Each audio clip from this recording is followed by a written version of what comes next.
Assalamualaikum warahmatullahi wabarakatuh.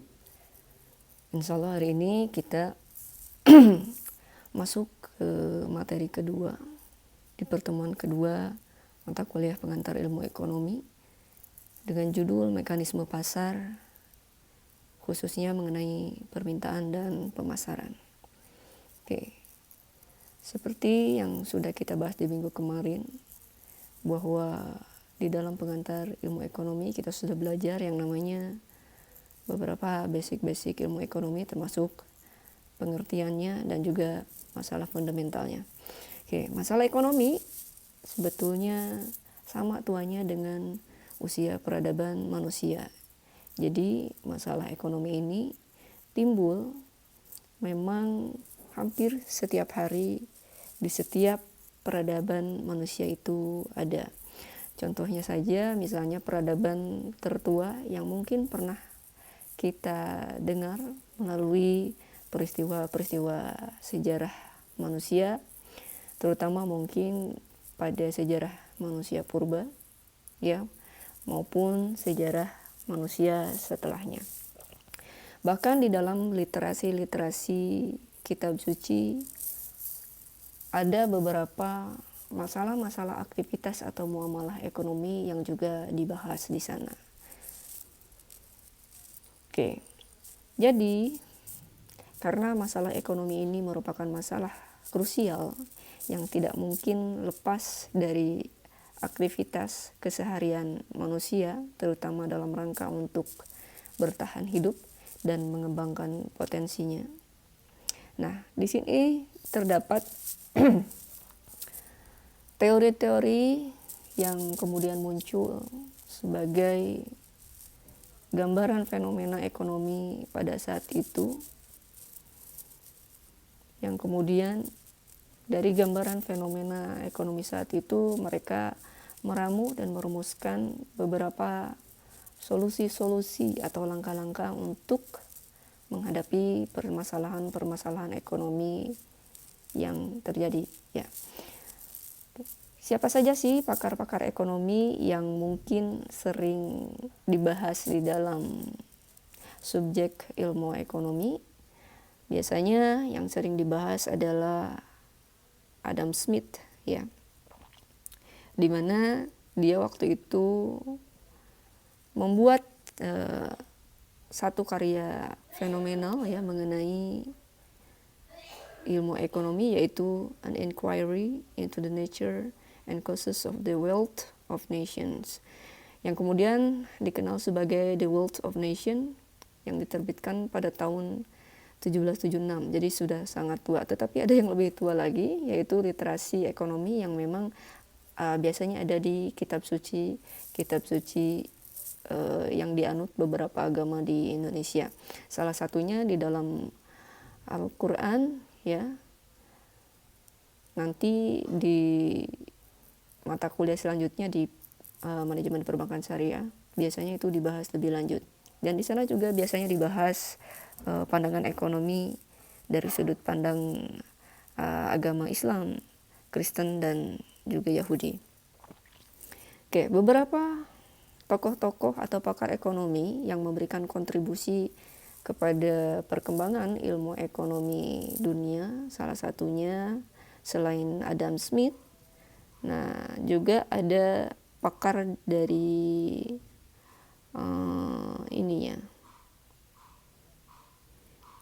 dari kelompok Socrates, yaitu kelompok yang merintis analisis ekonomi dengan pendekatan ilmu pengetahuan alam atau sains, yaitu Quesnay namanya, ya, Quesnay. Kita tulis dulu pakar-pakarnya. Di sini ada Adam Smith, kemudian ada Quesnay tadi, ya, yang pendekatan sains. Kemudian juga ada Jean Baptiste, ya.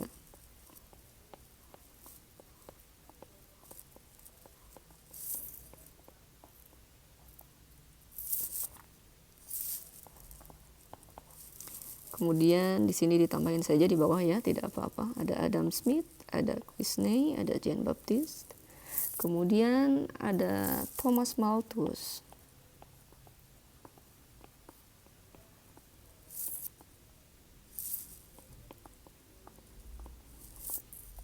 dan juga ada David Ricardo.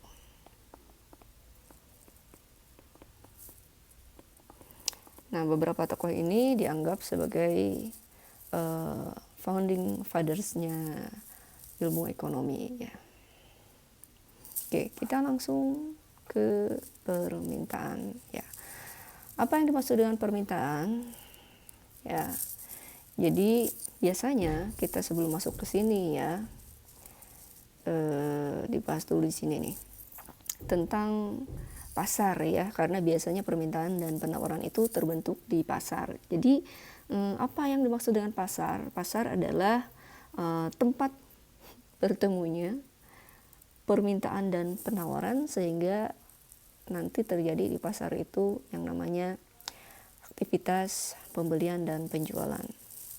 Oke, jadi kita masuk sekarang ke permintaan. Apa yang dimaksud dengan permintaan?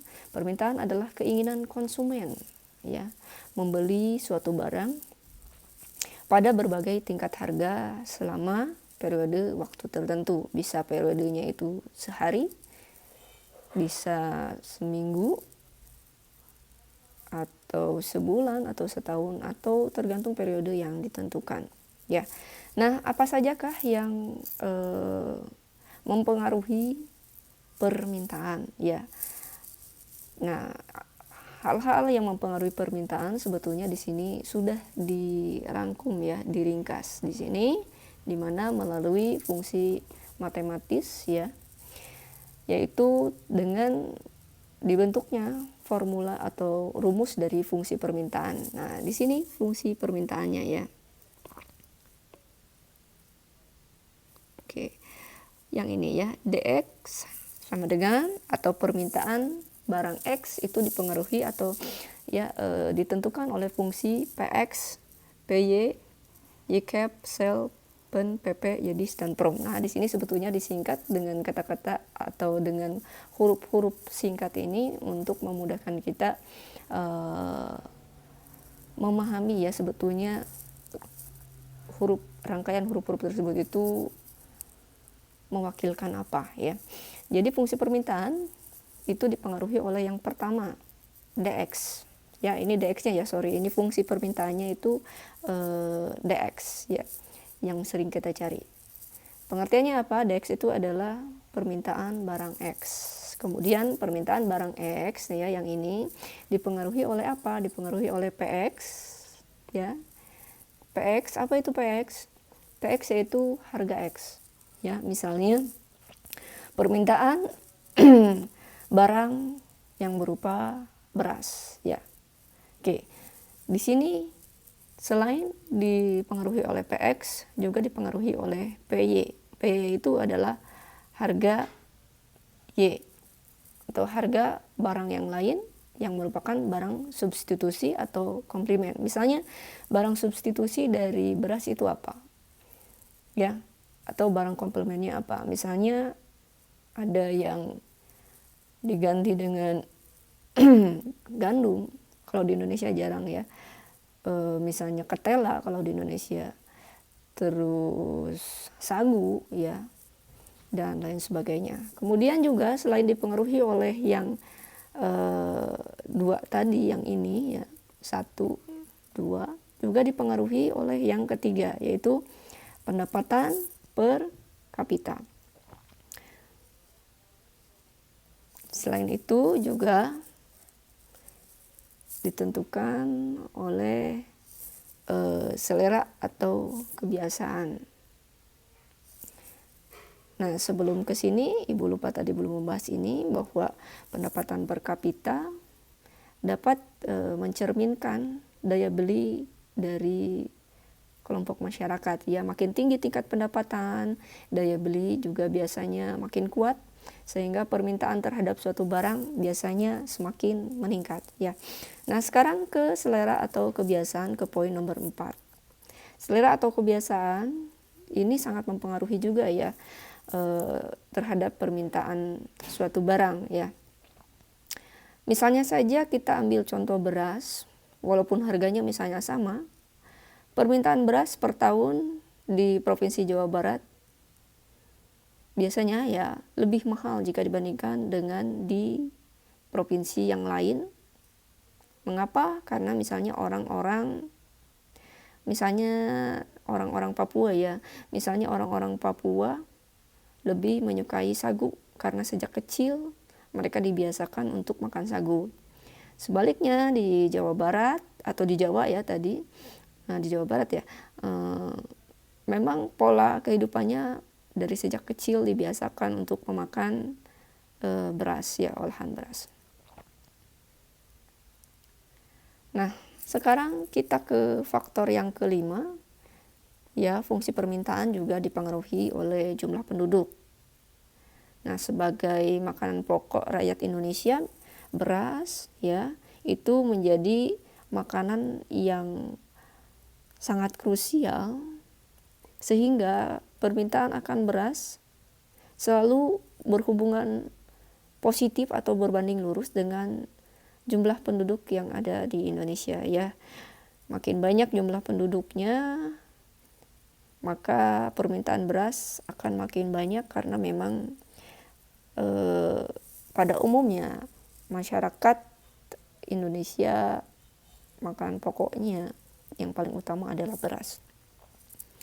Kemudian poin yang keenam ya, permintaan barang juga dipengaruhi oleh perkiraan harga beras ya, kita di sini bicaranya beras tadi. Dipengaruhi perkiraan harga beras di periode mendatang ya. Bila kita memperkirakan bahwa harga suatu barang akan naik, adalah lebih baik ya membeli barang itu sekarang, sehingga mendorong orang untuk membeli lebih banyak saat ini guna menghemat belanja di masa mendatang. Namun konsep yang tadi juga tidak berlaku untuk semua orang ya, tergantung dari tingkat pendapatan dan juga choice atau pilihan yang ingin mereka lakukan. Kemudian yang ketujuh adalah distribusi pendapatan ya, tingkat pendapatan per kapita bisa memberikan kesimpulan yang salah bila distribusi pendapatan buruk. Artinya sebagian kecil kelompok masyarakat menguasai begitu besar kue dalam tanda kutip perekonomian.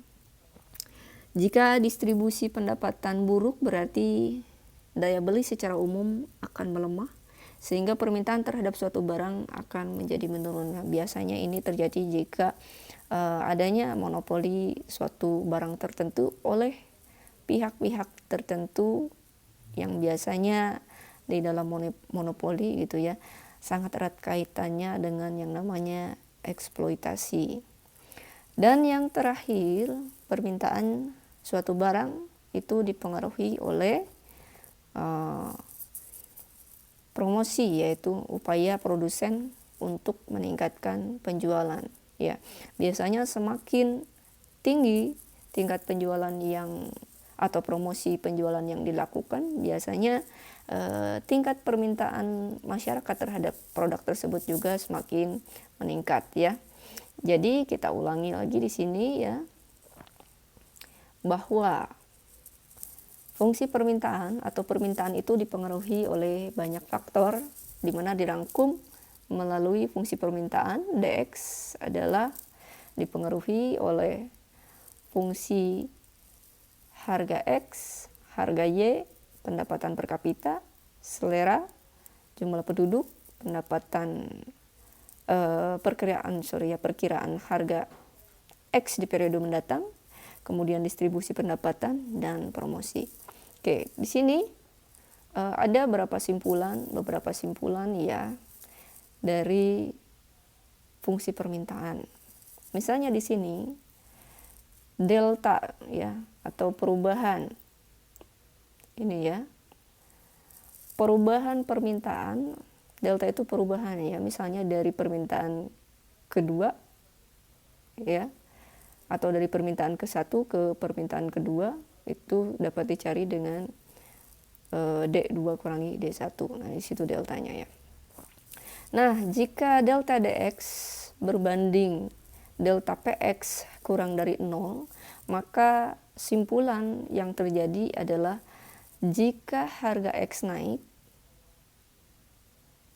permintaan barang X turun, ya, atau sebaliknya. Jika harga X turun, permintaan barang terhadap X, ya, permintaan barang X ya, naik, ya. Jadi berbanding terbalik. Nah, untuk fungsi simpulan yang kedua, delta dx, ya, berbanding delta py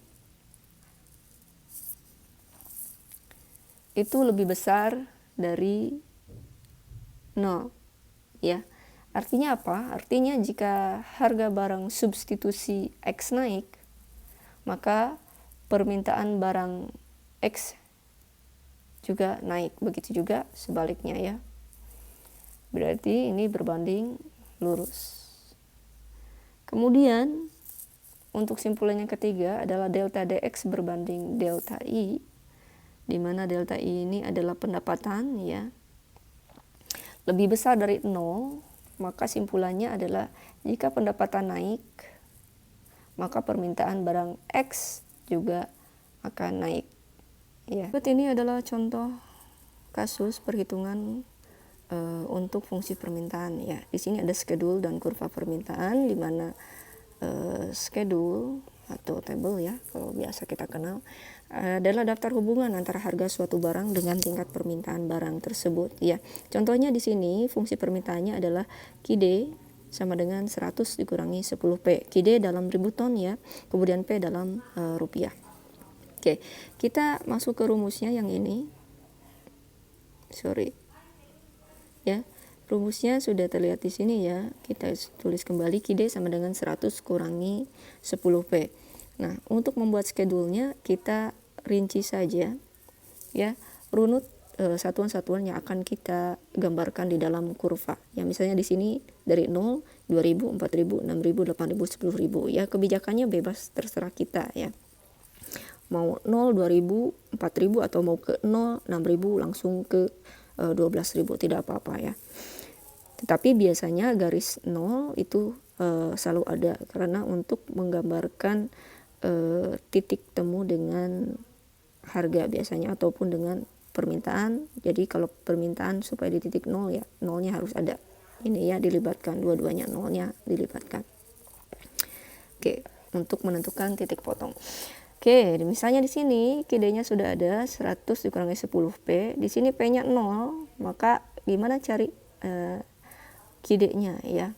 Kita tulis ini P-nya udah kita tentukan 0. Jika P sama dengan 0, maka berapa QD-nya? QD sama dengan 100 kurangi 10P, ya, rumusnya di atas.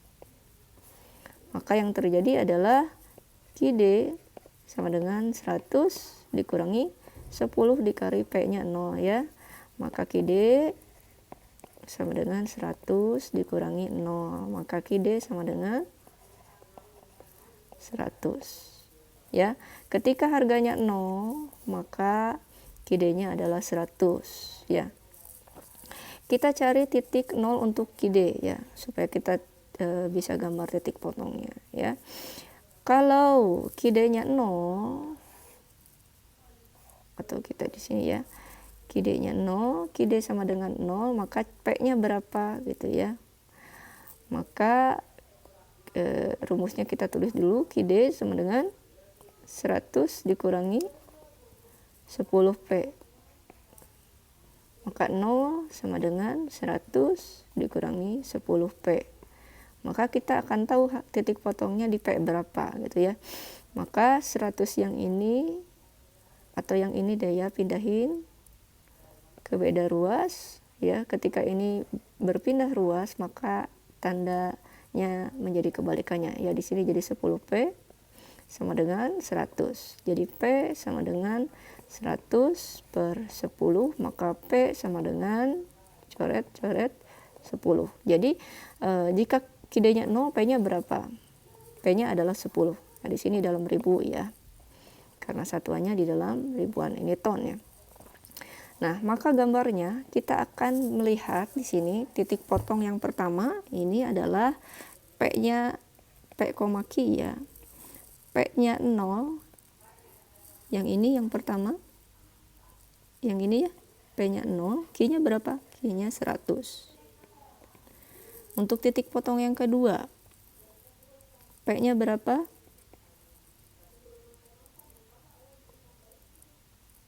P-nya adalah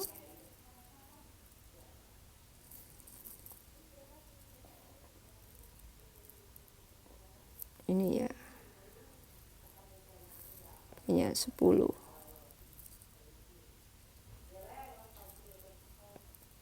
Koma 0. Oke. Kita lihat gambarnya. Yang pertama adalah P, Q 0,100. P-nya 0, ini P ya. Ini Q. Jika P-nya 0, Q-nya 100. Berarti di sini titik potongnya ya. Kemudian yang kedua, ini yang ke satu sudah kita gambarkan. Yang kedua, jika P-nya 10, Q-nya 0. Berarti ini kita sudah bisa membuat titik potong yang ini ya. Maka di sini adalah kurva gambaran fungsi QD sama dengan 100 dikurangi 10P. Nah, sudut alfa mempunyai derajat kemiringan atau slope sebesar delta QD dibagi delta ini ya, belum tergambar. Delta QD dibagi delta P ya. Perubahan permintaan berbanding perubahan harga. Yaitu di minus 10. Slope-nya ya. Nah, hal tersebut mempunyai arti jika harga beras berubah 1 unit, maka permintaan beras berubah 10 unit dengan arah yang berlawanan. Ya, jadi berbanding terbalik. Oke, sekarang ke perubahan jumlah yang diminta dan perubahan permintaan. Apa yang akan terjadi ya? Perubahan permintaan terjadi karena dua sebab. Ya, yang pertama adalah perubahan harga dan perubahan faktor ceteris paribus ya. Ceteris paribus artinya adalah jika faktor-faktor yang lain yang mempengaruhi permintaan itu dianggap tetap. Ya, yang pertama di sini kita ulangi lagi. Perubahan permintaan terjadi karena dua sebab utama, yaitu perubahan harga dan perubahan faktor yang lain yang ceteris paribus. Tadi faktor yang lain itu yang mana saja? Yang ini ya. Misalnya harga Y, yang ini. Kemudian pendapatan per kapita dianggap sama, selera dan lain-lainnya ini semuanya dianggap sama. Ya, jadi ceteris paribus itu maksudnya. Faktor lain dianggap tetap. Nah, di sini misalnya adalah yang termasuk ceteris paribus ya pendapatan, selera dan sebagainya seperti yang tadi di atas. Nah, apa yang terjadi? Nah, perubahan harga menyebabkan perubahan jumlah barang yang diminta ya. Tetapi perubahan itu hanya terjadi dalam suatu kurva yang sama. Makanya disebut movement along demand curve. Kalau keadaannya ceteris paribus ya, faktor lain dianggap sama. Contohnya di sini adalah perubahan dari fungsi yang tadi ya. QD sama dengan 100 dikurangi 10P.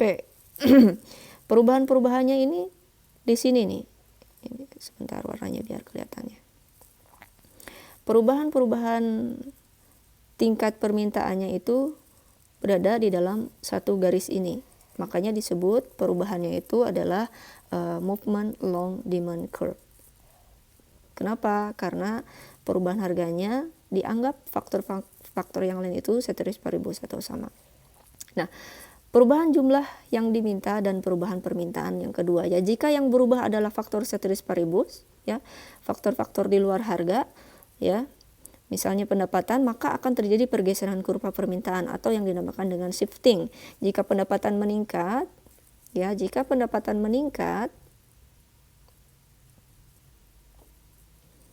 permintaan akan bergeser sejajar ke kanan. Nih, jika pendapatan meningkat, contohnya ya ceteris paribus di luar harga. Di sini contohnya adalah pendapatan meningkat atau naik. Di sini kurva permintaan yang awal, fungsi yang tadi misalnya ya, yang KID 100 dikurangi 10P ya, yang ini 100 dikurangi 10P. Ini yang permintaan yang pertama itu yang ini. Posisi permintaan ya, jika yang berubahnya itu adalah harga, sedang faktor yang lain itu ceteris paribus. Tetapi kalau misalnya yang berubahnya adalah salah satu dari ceteris paribus, contohnya pendapatan naik, maka kurvanya akan bergeser ke kanan. Yang ini ya, akan bergeser ke kanan. Jadi berubahnya ke sini nih. Bergesernya sejajar. Ya, tidak bengkok dan miring. Nah, jika pendapatan turun yang ini ya, maka kurva permintaan itu akan bergeser ke kiri. Ya, dari D0 menjadi D2. Kalau menurun, bergesernya ke kiri. Kalau naik, bergesernya ke kanan. Oke, pengecualian. Nah, ada kalanya hukum permintaan tidak berlaku, yaitu kalau harga suatu barang naik, di situ permintaan terhadap barang tersebut meningkat ya. Jadi harga barang yang naik tapi permintaannya justru meningkat. Ini biasanya terjadi jika barang tersebut ya memiliki yang pertama unsur spekulasi. Contohnya apa? Seperti emas gitu ya, saham, kemudian dan tanah. Nah, yang kedua, ini yang pertama ya. Yang kedua ya, hukum permintaan itu tidak berlaku jika barangnya itu adalah barang prestis atau barang yang dianggap bisa menunjukkan gaya hidup mewah ya. Biasanya barangnya mahal sekali seperti mobil mewah dan barang antik ya. Kemudian yang ketiga adalah jika ya barangnya adalah barang given. Oke, sekarang kita masuk ke penawaran ya. Ini penawaran ya.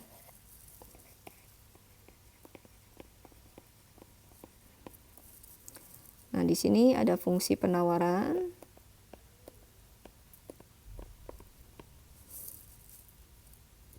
Oke, penawaran adalah jumlah barang yang produsen ingin tawarkan atau dijual pada berbagai tingkat harga selama satu periode tertentu ya.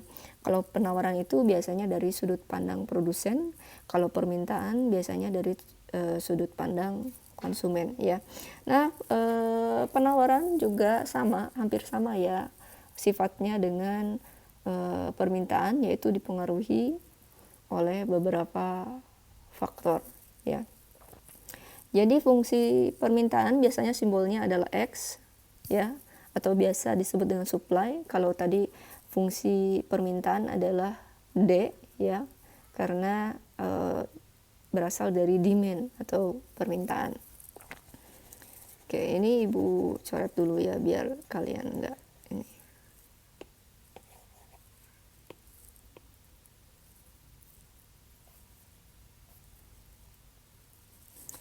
Ini adalah fungsi penawaran.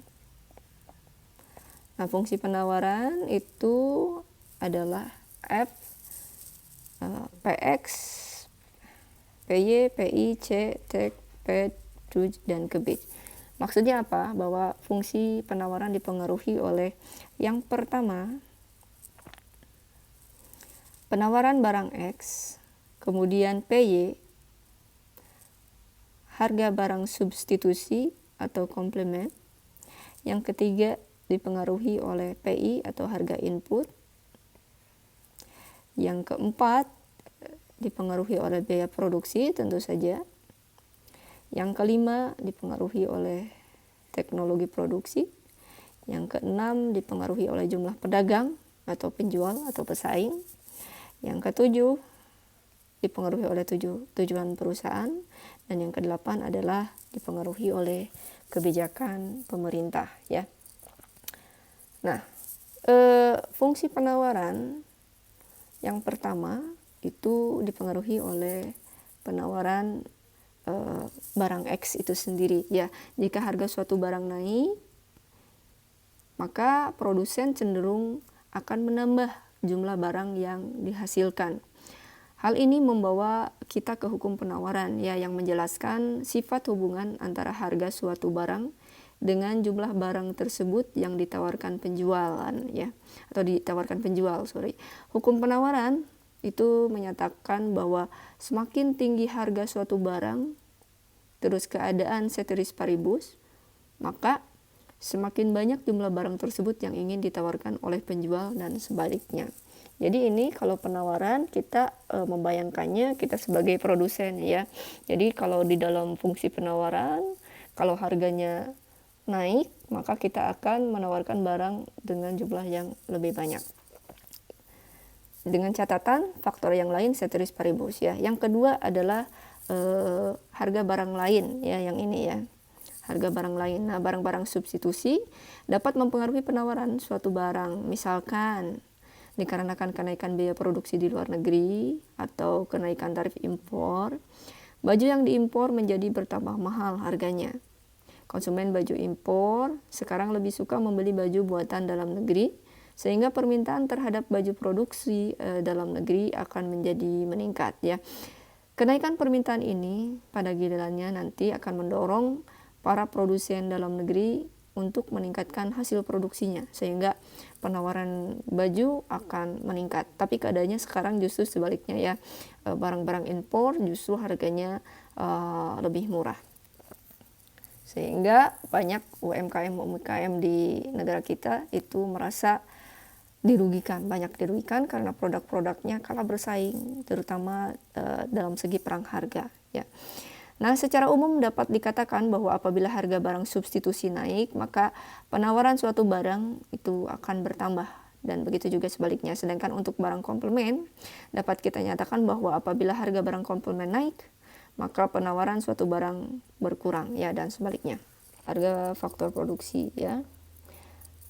Jadi jika harga dari faktor-faktor produksi meningkat, biasanya tingkat penawarannya pun akan berkurang karena ada pembengkakan di faktor produksi ya.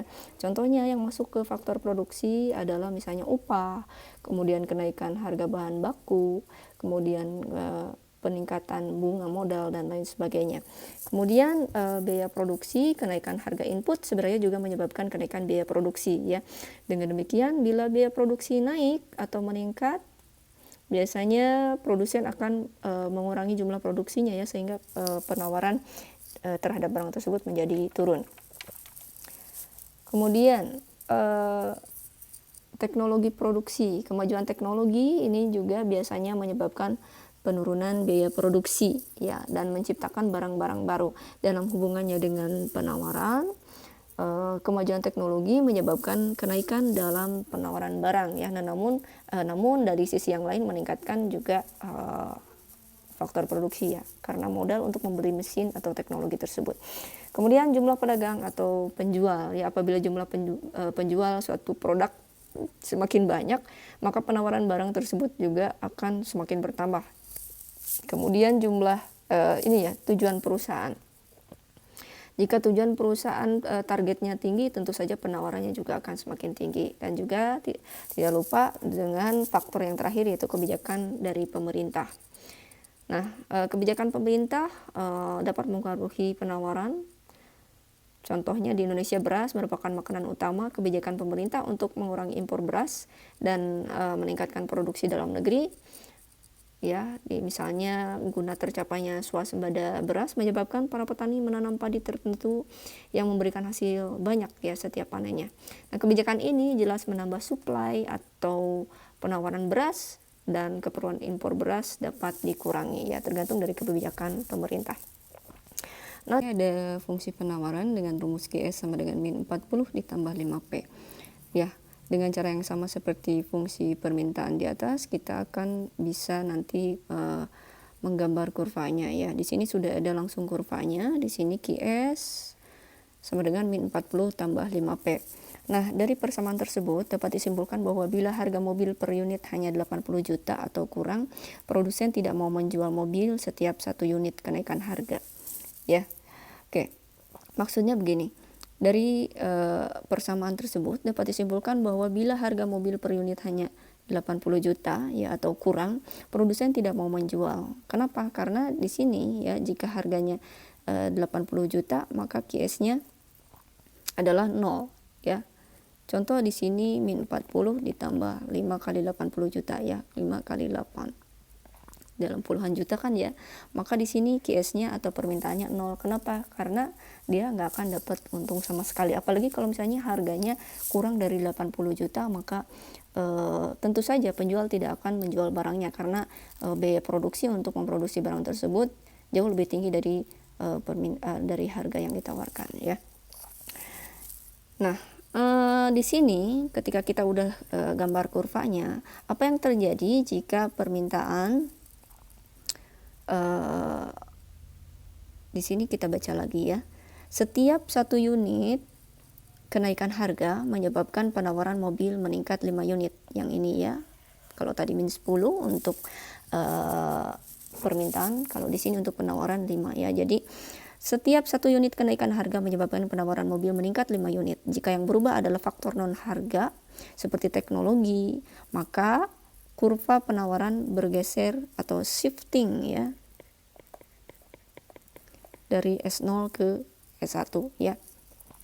Jadi kalau misalnya yang ceteris paribusnya yang berubah, misalnya meningkat gitu ya, maka di sini yang diambil contohnya adalah kemajuan teknologi, maka kurvanya akan bergeser ke kanan. Kalau misalnya ceteris paribusnya menurun, contohnya kemajuan teknologinya menurun, maka di sini ceteris paribusnya akan bergeser ke kiri ya, yang ini nih. Kurang lebih sama ya kalau pergeseran kurva ya. Yang jelas pergeseran kurva itu terjadi jika ceteris paribusnya yang berubah. Kayak pengecualian ya. Di dalam hukum penawaran itu ada pengecualian ya. Misalnya di sini kita baca ya, kadang-kadang kita temui pula adanya kurva penawaran yang mempunyai slope negatif. Contoh yang sering kita jumpai adalah kurva penawaran akan tenaga kerja yang berbentuk melengkung, membalik atau backward atau bending labor supply curve, misalnya saja seorang pekerja yang dibayar berdasarkan jumlah jam kerjanya. Oke. Ini untuk yang penawaran ya. Salah ini, tercopy. Anggap tidak ada. Oke, ini kurvanya. Contoh misalnya di sini ada kurva supply ya. Di sini ada tabelnya, fungsi penawaran tenaga kerja ya. Di sini ada upahnya, di sini ada jam kerjanya. Maka setelah dibuat kurva, maka kurvanya akan melengkung seperti ini ya. Jadi kasus pengecualian contohnya adalah di kasus tenaga kerja. Kalau di permintaan tadi kasusnya ada di sini ya. Kalau barangnya seperti barang spekulatif dan lain sebagainya. Sekarang ke harga keseimbangan. Harga keseimbangan adalah harga di mana baik konsumen maupun produsen sama-sama tidak ingin menambah atau mengurangi jumlah yang dikonsumsi dan dijual ya. Jadi produsen nggak mau nambah jumlah barang yang dijual, konsumen juga nggak mau beli barang yang mau dia konsumsi ya. Nah, di mana di sini simpulannya harga keseimbangan permintaan harus sama dengan penawaran. Jika harga di bawah harga keseimbangan, maka akan terjadi kelebihan permintaan. Jika harga melebihi harga keseimbangan, maka terjadi kelebihan penawaran. Oke, kasusnya seperti apa? Kita langsung saja ke kasus ya di sini. Kasus pasar mobil sedan misalnya di sini fungsi permintaannya adalah QD sama dengan yang ini ya. 200 kurangi 10P. Kemudian penawarannya QS sama dengan min 40 ditambah 5P. QD dan QS dalam 1000 unit per tahun, P dalam puluh juta rupiah per unit. Maka nanti akan didapatkan ya fungsinya seperti ini. Untuk fungsi permintaan yang ini. Kemudian untuk fungsi penawaran adalah yang ini ya gambarnya. Setelah kita cari titik-titiknya, maka akan kita dapatkan kurvanya. Maka di sini terjadi harga keseimbangan. Harga keseimbangan itu yang mana? Harga keseimbangan itu adalah di sini titik temu ya antara kurva permintaan dan penawaran. Ini harga keseimbangannya di mana harga yang terjadi atau harga yang cocok yang diterima oleh penjual dan pembeli. Nah, pada kasus ini yang menjadi wilayah kelebihan penawaran adalah ini ya. Kemudian kelebihan permintaan adalah ini kurvanya ya. Oke. Gimana sih nyari titik temu gitu, titik keseimbangan harga atau titik keseimbangan permintaannya? Ya kita masukin aja di sini ya rumusnya. QD sama dengan QS. QD-nya berapa? Tadi 200 dikurangi 10P sama dengan min 40 ditambah 5P. Ya, jadi QD-nya harus sama dengan QS atau demand-nya harus sama dengan supply atau permintaannya harus sama dengan penawarannya. Oke, kita kelompokkan yang satuannya sama. Di sini min 10P. Di sini pindah ruas ya, yang 5P berarti menjadi min 5P. Sekarang ini min 40, yang 200 ini pindah ruas jadi min 200. Oke. 10 min 5 berarti min 15P sama dengan min 240. Maka P sama dengan 240 dibagi 15 ya. Berapa 250 bagi 15?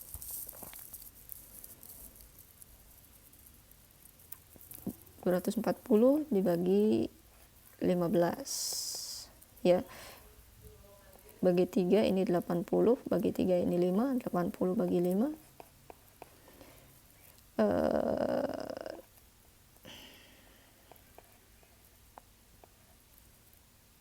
16 ya. Berarti di titik harga 16, harga keseimbangan terjadi pada harga sebesar 16 atau 160 di sini ya. Satuannya karena juta. Kemudian di Q-nya berapa? Kita tinggal masukin aja ya.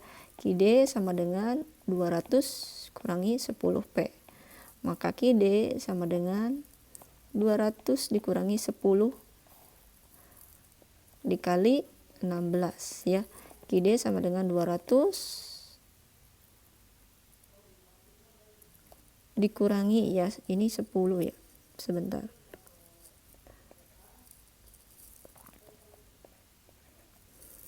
Dikurangi 160, QD-nya di 40. Oke, di sini ya. Di sini 40. Berarti keseimbangan harga itu ya terjadi pada titik 16,40 ya. Pada harga ini ya, yang ini nih 160. Nah, keseimbangan harga berada di titik 160,40. Nah, itu cara menentukan harga keseimbangan dan permintaan penawaran yang seimbang ya. Nah, perubahan keseimbangan pasar ya terjadi bila ada perubahan di sisi permintaan dan atau penawaran. Jika faktor yang menyebabkan perubahan adalah harga keseimbangan, akan kembali ke titik awal. Tetapi jika yang berubah adalah faktor-faktor ceteris paribus ya, seperti teknologi, untuk sisi penawaran atau pendapatan ya, untuk sisi permintaan keseimbangan tidak kembali ke titik awal. Nah, contohnya seperti ini. Jika harga berubah misal ke P1 yang ini ya, dari P0 ke P1, terjadi kelebihan penawaran yang menyebabkan harga turun kembali ke P0 atau titik keseimbangan tetap di E0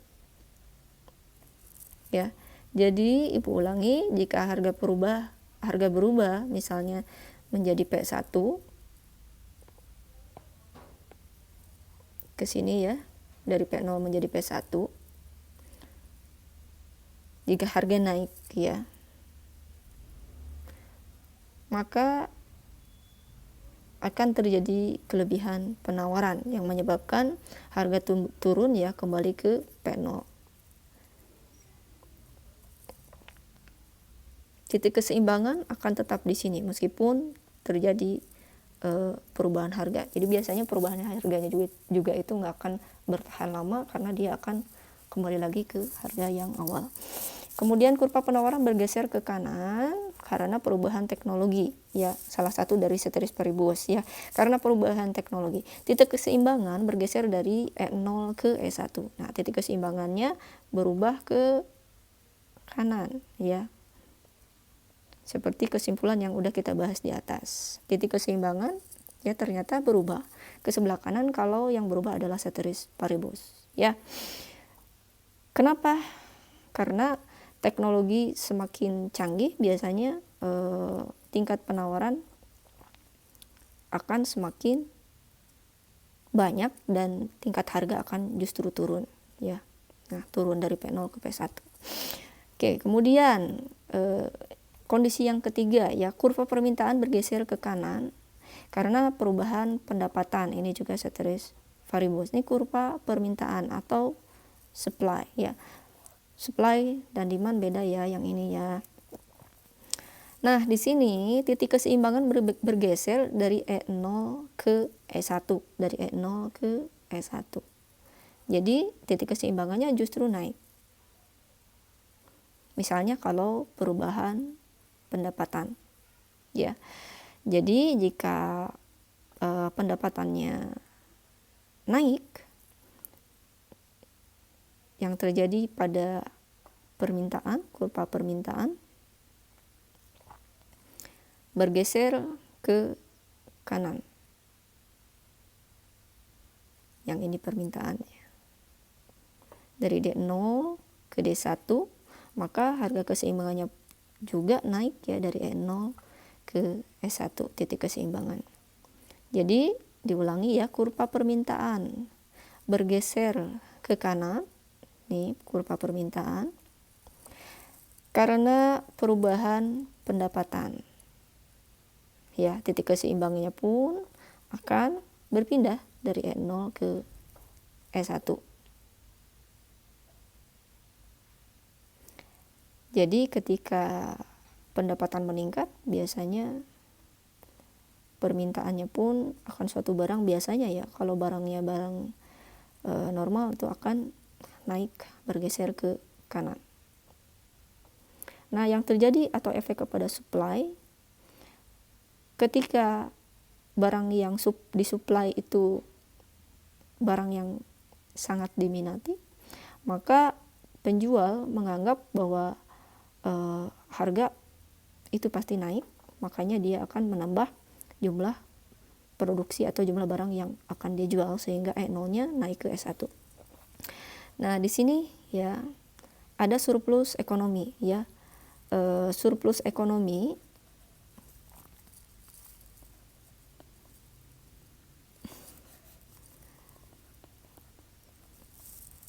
atau surplus konsumen, yaitu selisih antara jumlah yang konsumen sedia bayarkan dengan yang harus dibayar. Nah, kalau surplus produsen, yaitu selisih antara jumlah yang diterima dengan yang mereka harapkan untuk dibayar. Jadi dalam surplus ekonomi itu ada dua, ya, ada surplus konsumen, ada surplus produsen. Nah, surplus konsumen itu yang mana? Yang ini, ya, areanya yang kuning ini. Kemudian kalau surplus produsen yang mana? Ya, areanya yang ini. Setelah kita misalnya punya fungsi permintaan dan penawarannya, kita cari titik keseimbangannya, kemudian nanti kita akan temukan yang namanya segitiga AEB yang merupakan surplus konsumen, dan titik AEF yang ini, ya, yang merupakan surplus produsen, ya, yang namanya surplus itu adalah kelebihan. Oke, sekarang biasanya juga di dalam mekanisme pasar terjadi kegagalan pasar, ya. Kegagalan pasar ini mengakibatkan berbagai permasalahan. Nah, pasar dapat menjadi alokasi sumber daya yang efisien bila asumsi-asumsinya terpenuhi, antara lain pelaku bersifat rasional, ya, penjual pembelinya gitu, ya, rasional, memiliki informasi yang sempurna, ya, tentang aktivitas ekonomi, terutama barang dan jasa yang ingin dia beli atau jual. Kemudian pasar berbentuk persaingan sempurna, kemudian barang bersifat free part, terus proses pertukaran atau exchange juga tidak terbatasi dimensi waktu dan tempat. Nah, kalau misalnya semuanya itu asumsinya rasional gitu ya, maka tidak akan terjadi yang namanya kegagalan pasar. Tetapi kalau misalnya kondisinya sebaliknya, maka akan terjadi yang namanya kegagalan pasar. Nah, di sini makanya sayangnya kenyataan tidak seperti dunia ideal. Banyak asumsi tidak cocok dengan apa yang ada di lapangan sehingga terjadi yang namanya gagal pasar atau kegagalan pasar. Di mana kegagalan pasar ini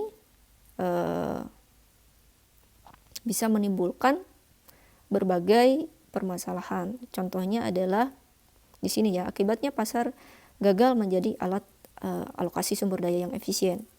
Ya, makanya disebut market failure. Market failure ini terjadi karena apa? Ya karena faktor-faktor yang tadi disebutkan positif itu ternyata negatif ya. Contohnya informasi tidak sempurna. Contoh membeli mobil bekas itu banyak resikonya ya.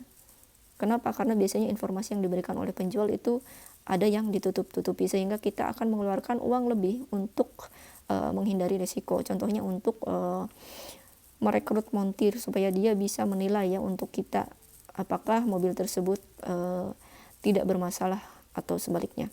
Kemudian kegagalan pasar itu biasanya terjadi karena adanya daya monopoli dari orang-orang tertentu atau lembaga-lembaga tertentu yang di luar pemerintahannya sehingga mereka memainkan harga pasar secara sembrono. Kemudian ada eksternalitas, misalnya pabrik tapioka, unsur eksternalitasnya itu biasanya ada dampak lingkungan sehingga menyebabkan adanya biaya sosial. Kemudian ternyata ada barang publik atau fasilitas yang atau barang ya yang merupakan fasilitas dari publik. Dan yang terakhir yang menyebabkan kegagalan pasar itu adalah barang altruisme, di mana ketersediaannya berdasarkan sukarela ya, misalnya darah di PMI. Nah, diperlukan juga yang namanya intervensi pemerintah ya untuk menjaga keseimbangan pasar. Tujuannya adalah ya menjamin agar kesamaan hak bagi setiap individu dapat terwujud. Kemudian menghindari eksploitasi, menjaga ekonomi bisa tumbuh dan berkembang dengan betul gitu ya. Terus mengawasi kegiatan-kegiatan perusahaan yang dapat mempengaruhi pasar supaya tidak terjadi monopoli. Menyediakan barang publik untuk meningkatkan kesejahteraan masyarakat. Barang publik itu barang yang dikonsumsi atau digunakan fasilitasnya oleh masyarakat banyak. Dan untuk mengawasi agar eksternalitas kegiatan ekonomi dapat dihindari atau dikurangi ya. Eksternalitas tadi disebutkan adalah sisa produksi yang mungkin bisa merusak alam ya dan bisa mengganggu kehidupan sosial masyarakat. Oleh karena itu biasanya pemerintah punya kebijakan, ada kebijakan harga, ada kebijakan pajak atau subsidi, dan juga ada kebijakan tarif dan kuota, terutama dari import ya, kebijakan import. Di sini ada contoh kasus ya, ada contoh kasus beras di Karawang ya, dengan persamaan KID sama dengan ini ya, 200 kurangi 3P dan QS minus 500 tambah 2P ya. Nah, pada awalnya keseimbangan pasar tercapai pada harga gabah, keseimbangan ya.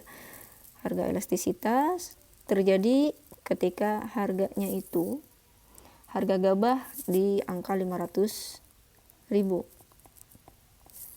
Kemudian jumlah gabah yang tersedia adalah sebanyak 500.000 ton. Harga keseimbangannya ya. Tetapi pemerintah kemudian menganggap bahwa untuk musim depan gitu ya, masyarakat butuh beras lebih banyak. Sehingga pemerintah membuat kebijakan ya untuk menambah persediaan, di mana harga dasarnya itu adalah 600.000 per ton. Ini P-nya ya. Maka apa yang terjadi ya setelah kita buat kurvanya dengan persamaan yang ada dengan cara yang sudah dibahas di depan, caranya sama ya. Kita cari titik keseimbangannya. Titik keseimbangan awalnya ada di sini ya. Yang KID 200 min 3P, maka kurvanya adalah ini bentukannya. Titiknya ya. Kemudian di kurva supply atau penawaran, kurvanya adalah ini. Setelah kita cari titik-titiknya ya. Ini keseimbangan awal. Nah, karena ada kebijakan pemerintah, maka keseimbangan awalnya ini berpindah ke E2. Atau kita ini E0 aja ya, ini E1. Maka berubah, bergeser ke kanan karena kebijakan pemerintah ya. Apa yang terjadi jika pemerintah menaikkan harga menjadi 6.000 per ton ya. Kita hitung aja kiasnya dulu atau kurva penawarannya ya. Kurva penawarannya adalah min 500 ditambah 2P ya, sama dengan, jika P-nya di sini P-nya sama dengan 600.000. Jadi QS min 500 ditambah 2 kali 600 ya, karena dalam ribuan ya. Jadi minus 500 ditambah 1.200 sama dengan di sini ada 700 ya. Di supply-nya ada 700.000 ton supply-nya. Apa yang terjadi pada KID atau permintaan? KID-nya pada harga 600.000 ya. KID-nya di 2000 kurangi 3P. Maka 2000 dikurangi 3 kali 600.000 ya. Oh, ini ribunya, sorry, dalam ribu ya, sudah dalam ribu. Sama dengan 200 dikurangi 3 kali 6.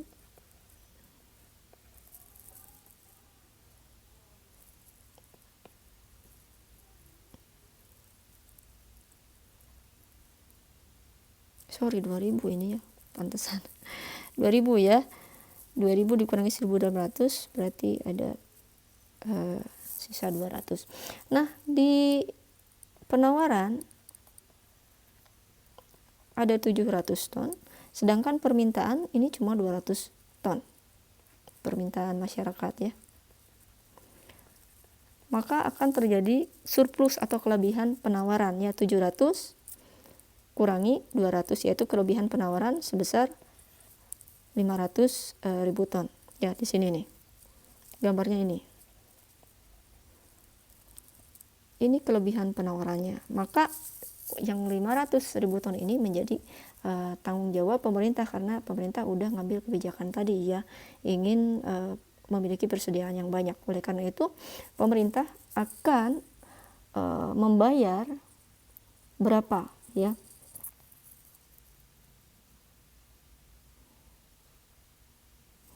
Maka yang tersedia sisanya gitu ya, penawaran yang tersedia 500.000 ton dikali P kali Q ya, P kali Q dikali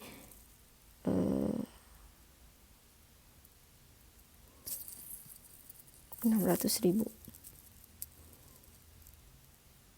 Sorry, ini Q-nya kali 500.000 ton ya, di kisaran harga.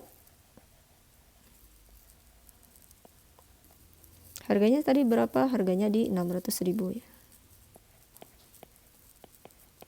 Jadi pemerintah harus menganggarkan dana sebesar ini aja, tinggal dikaliin ya. 1, 2, 3, 4, 5, 6, 7, 8, 9, 10. Nah, sehingga pemerintah harus membayar uang sebesar 300 miliar untuk mendanai kelebihan penawaran yang sebanyak 500.000 ton.